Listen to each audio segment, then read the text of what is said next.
Hey everyone, Chapter 6, Rational Expressions review for our test today. This is another concept in 6.4. We're going to be dividing polynomials using synthetic division. You can only use synthetic division when the divisor is in the form of x minus c. What this means is that the coefficient of the x term has to be 1 and the exponent of the x term has to be 1. So the last problem we did where we had like an x squared plus 5 was what we were dividing by. Because this was squared, you can't use synthetic division. So you do have to know how to do both long division and synthetic division for the exam. So again, you can only use synthetic division when the coefficient of the x term is 1 and the exponent is 1. Notice here that this says it's in the form of minus c. So that means that to get a positive, it would have to be a minus a negative 1, or the value of c here in this case would be a negative 1 when you have a positive. So really the way I like to think about this is that the c is the opposite of whatever you think it is. You also want to notice here that these are not in descending order, and we are missing an x squared term. So when we do the synthetic division, we want to write this in standard form. So it would be x to the 4th plus a 3x cubed.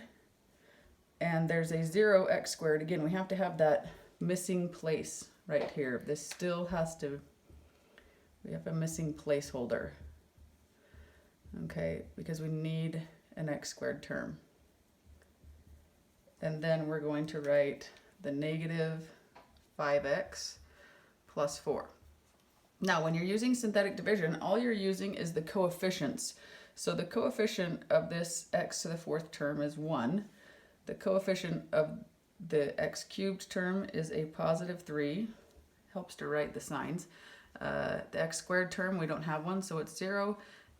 The x is minus 5, and the constant is a 4. So we're just going to write each of the coefficients. Then we're going to determine the value of c. Well, in this case, like we said, the value of c is negative 1. It's the opposite of whatever you see here. I see a positive 1 here, so it's going to be a negative 1. I'm going to take that negative 1 and write it backwards.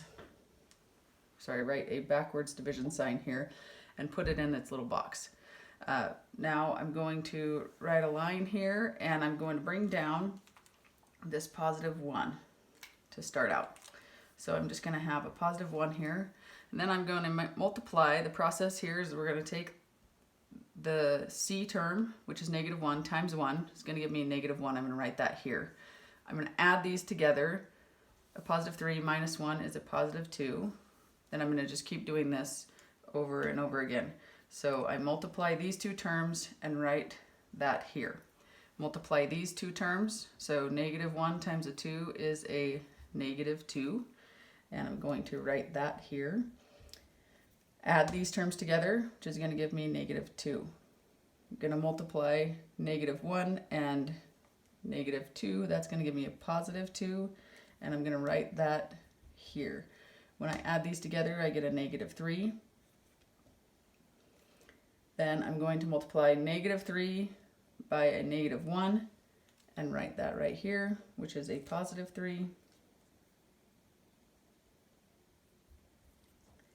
And add those together to get a positive 7. Okay, so the next step is I'm going to take this coefficient here, and instead of it being x to the 4th, now this is going to be x cubed. So I'm going to rewrite these numbers with my x's, decreasing the coefficient or the exponent of this term by 1 through each one of these. So I have a 1, which is going to be my x cubed. I have a plus 2, which is going to be my x squared. A minus 2, which is going to be my x. And a minus 3. So what is this 7 right here? Well, this is the constant. The negative 3 is the constant. So this here is, again, it's your remainder. And the way we write this remainder is you write a positive 7 over what you were originally dividing by, which is x plus 1. So here is the quotient from using synthetic division.